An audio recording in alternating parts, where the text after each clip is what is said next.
This is Module 6, Lesson 7 Homework, Problem 3. The directions read, use the coordinate plane to answer the following questions. So on 3A, it says, for any point on line M, the x-coordinate is, so if we go ahead and identify line M is right here.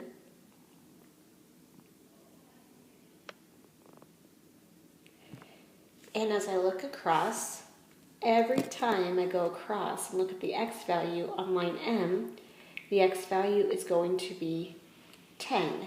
So any point on line M, the x value needs to be 10.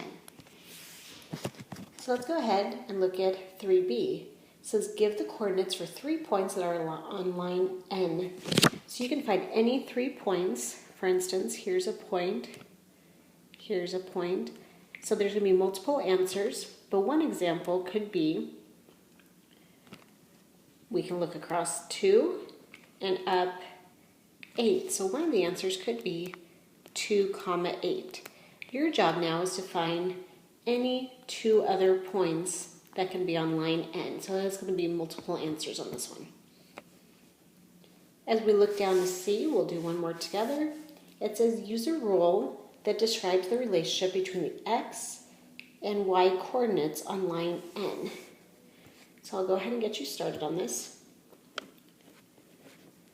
So the directions read, write a rule that describes the relationship between the x and y coordinates on line N. So we'll take a look at line N. And I'm going to go ahead and just see what some of these points on line N are. So as I go across, the first one I told you was 2, 8. And another point would be